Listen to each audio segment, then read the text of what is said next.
Good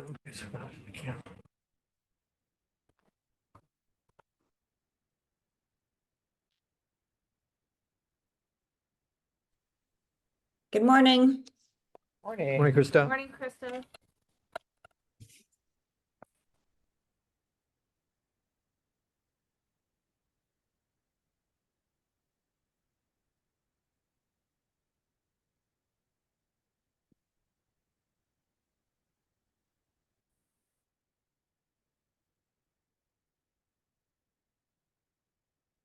Did you ever find out what that warrant thing was? Did she punch your cop? Good morning. Good morning, Natalie. Good morning, Melissa. I did call her mother. Say, I don't know what it is, but tell her don't do it anymore. Morning, Krista.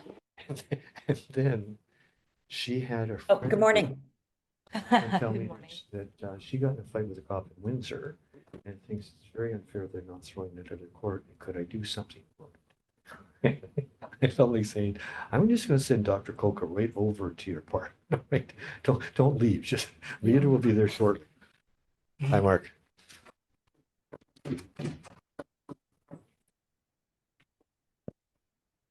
Oh, great. So 3 pages from down there. Yep.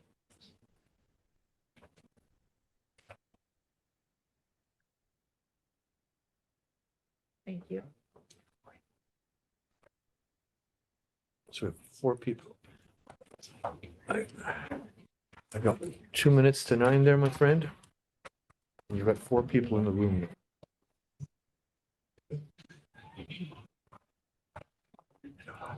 Hello, Tyler. How are you? Good morning. How are you? Good. An Nice. emergency meeting, how exciting. Yeah, I thought so. We'll catch your attention. And it's nice you came in person. We enjoy the fellowship, Tyler. Right? With a haircut and all.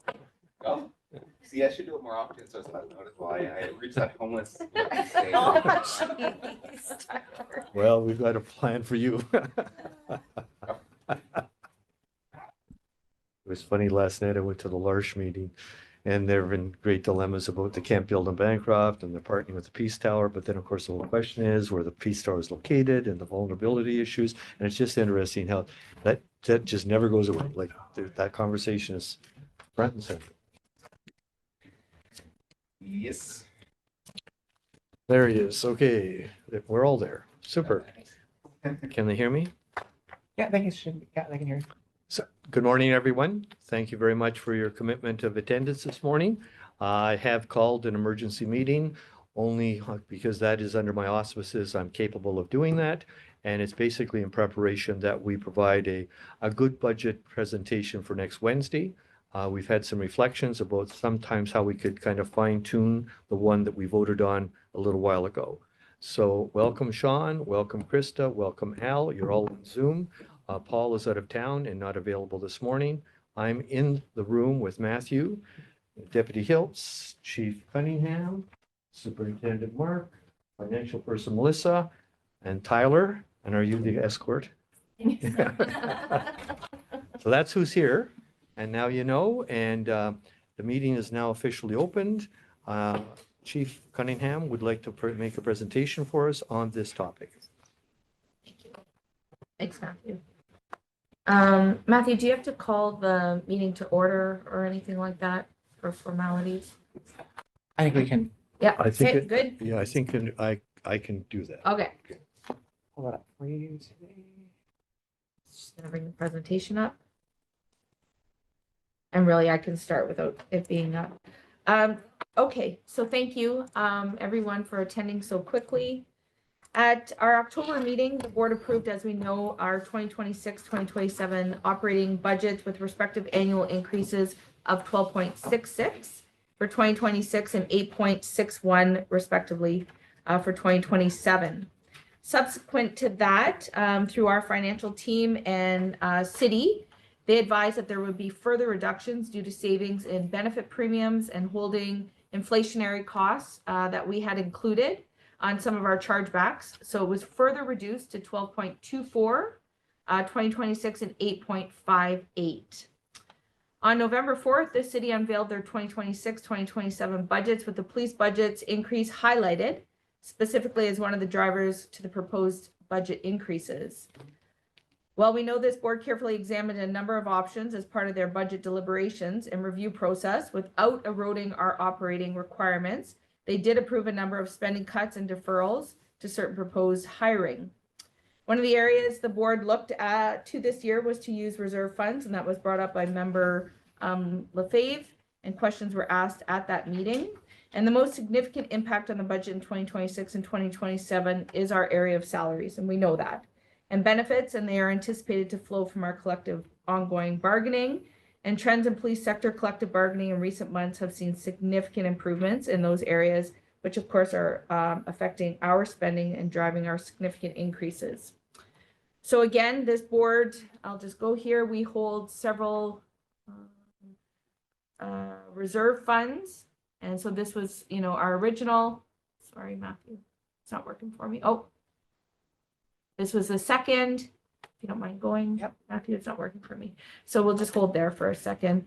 We know that we have a donation reserve fund. We have the Police Services Board Reserve Fund, our Fleet Equipment and Vehicle Replacement Reserve Fund, our sick leave, post-65 retirement sick payout fund, as well as our capital financing reserve fund and our communications infrastructure.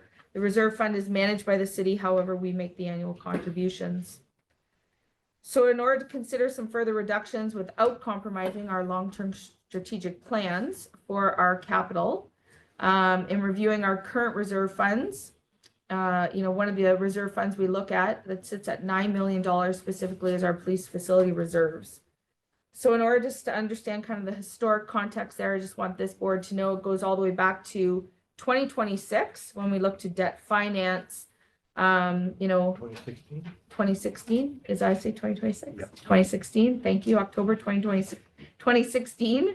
The board authorized a facility improvement plan that was supported by City Council.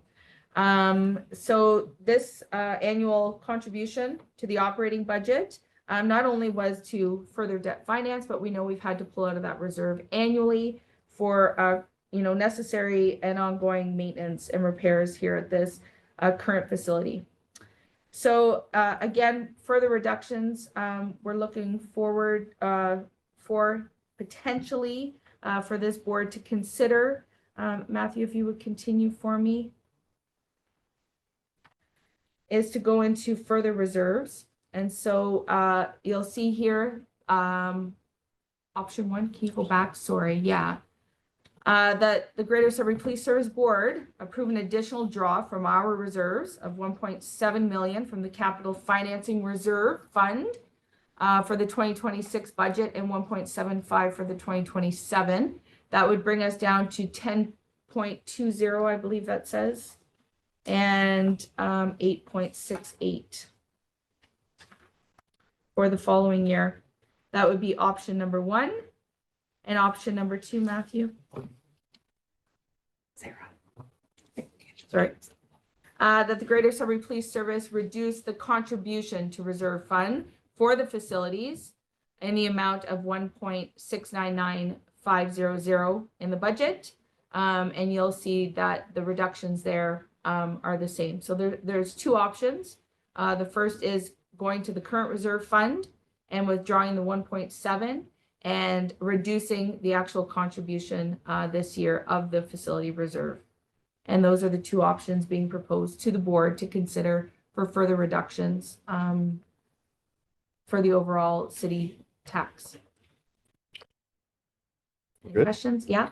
So Chief asks, is there any questions, Krista, Al, or Sean?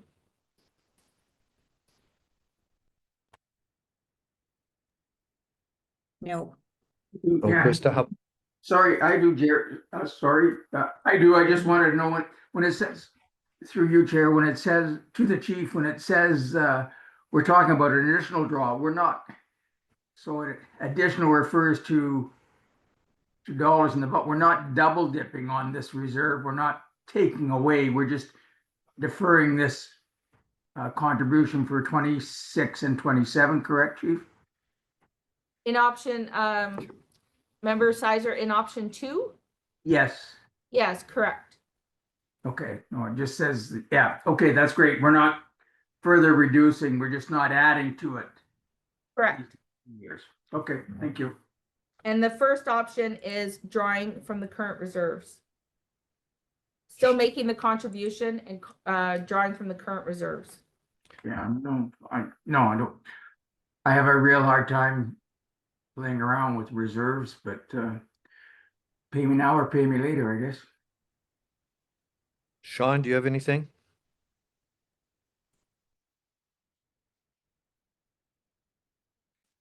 Sean? My goodness, it's like I haven't been on Zoom for 5 years. Sorry about the time delay on that. Just picking up on Al's comments, it's a bit like six of one, half a dozen of another. But like Al, I have a bit of a reticence to dipping into reserves if we don't have to. Okay. Krista, got anything after you hear the two of them? Same sentiments, nothing more to add. Okay, so first off, to qualify, Tyler, why we're having an emergency meeting. Under the legislation to hold this meeting, I have to give them a week's notice. And the trouble is Wednesday is not a week's notice. The only other option I have is call an emergency meeting. We called the emergency. I think it's fair to say, as the person who's chaired the bargaining for the last few months and still in the bargaining, we know provincial trends very much are affecting the bottom line to our payroll. We also know that, in fact, in recent years, that we've hired 30 new officers and that, in fact, equipping them, making sure that they are top-notch, obviously has a commitment as well. So the first budget very much assured that, and it's something that I know our board has absolutely no intention of touching. The only thing in the budget, and I think Krista, Al, and Sean were pretty much on the same page. So the contribution for building a building, and I think, again, listening to the finance meeting last week, which I did not attend, but I listened to it online. Actually, Tyler, reading your report with regard to what was in that meeting, with regard to the issue of the levy, that if we are good stewards of our financial resources as a board, we therefore must be sensitive to the taxpayers, who there's only one taxpayer, and they're the ones that fund everything on that screen. So I think it's pretty much common sense that we're not going to build a building this year. So that in conjunction with my fellow board members, if we do not ask for that contribution, in other words, leave the reserve alone, but don't ask for the contribution for 1 year, that in fact it will reduce the amounts we're going to ask on Wednesday night to the 10 and the 8 that I saw on the screen. Kudos to you and your team, and Melissa is here as well, because if memory serves me right, we started at 16 and we're now down to 10. So I think very much the accountability and the integrity of this process is that we want to make sure we're asking for the appropriate amount of money without creating an additional burden to the taxpayer. And for the record, everybody in this room is a taxpayer, including our board members. And we're sensitive to make sure that we're being fair to the taxpayer. So with the provincial trends, our commitment to our members, and the need to make sure that we are looking after the best possible police services for Sudbury, we're not touching that. We're not going to ask for contributions for 1 year because we know we're not building a building this year. And that will be reflected in option 2. So does that sound good, board members? Yes. Good with it, Chair. Yeah. Okay. Yes. Okay, good to know. Chief, do you want to make any comment to that? No, I don't think so, Matthew. Do we have to? Oh yeah, I can read out the motion. So I was going with option 2, that the Greater Sudbury Police Service Board reduce the contribution to reserve fund for facilities by $1,699,500 for the 2026 budget. And that the Greater Sudbury Police Service Board reduce the contribution to reserve fund for facilities by $1,750,485 for the 2027 budget. And that the Greater Sudbury Police Service Board approves the 2026 operating budget in the amount of $92,015,162. And further, that the Greater Sudbury Police Service Board approves the 2027 operating budget in the amount of $100,002,986. So I would ask Chris that you and Sean be the mover and seconder because Al sits on city council and I'm the chair. Are you agreeable to that? Very much so. Yes. So it's duly moved and seconded. Obviously, we're going to have an audio vote because you're all on screen. So all those in favor, Yeah, I'm in favor as well, Sean. Okay. I'm in favor. There's obviously no vote for nays because there's no one left to vote, so it would have passed unanimously. Do we have any other comments about moving forward on Wednesday night? Sarah and I are going to appear before council with this budget. We have our 15 minutes to make the presentation. And does anybody have any other suggestions that we should take to council on Wednesday? That's what I always liked about Zoom, that look of deer in headlights.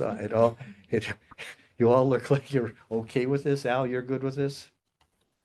Yeah, exactly. I think the chief has been asked for some additional information from the finance chair, and I think that's as far as I know between comments with Matthew and I that that has been resolved. So it might be a little bit of a change there in our comparators, and that was all the only other wrinkle that I heard. You're going to be there on Wednesday as well. I will. And I can just speak to that, yeah, through Counselor McIntosh, she's asked just for some comparators, of the Big 12, and we know we sit in the Big 12. So the comparators, when it came to our bargaining, we have all of that. So it's putting that in our presentation, which through the manager of finance, we've built in. And that will be released to the city today. And our bargaining is going well, but to be respectful to SPA, there has not been a vote yet. So that is still in confidence, but it's fair to say that we have very accountable numbers and we stand very favorably in like to other police services. Absolutely, yeah. Krista, do you got anything to add? I don't. Mr. Poland? Mr. Chair, I think we remain adequate and effective while being very cognizant of the taxpayer, the one taxpayer that you referred to. The only other suggestion I might have is that you bring some Moose Track cookies on Wednesday, and I plan to attend as well. Duly noted, my friend. Is there anything else for the good of this police services board? I guess I can just declare adjournment, can I not? Yeah, I declare adjournment, and we'll see everybody listening to us on Wednesday. Thank you all for your attendance. Thank you. Thanks all. Okay, bye-bye.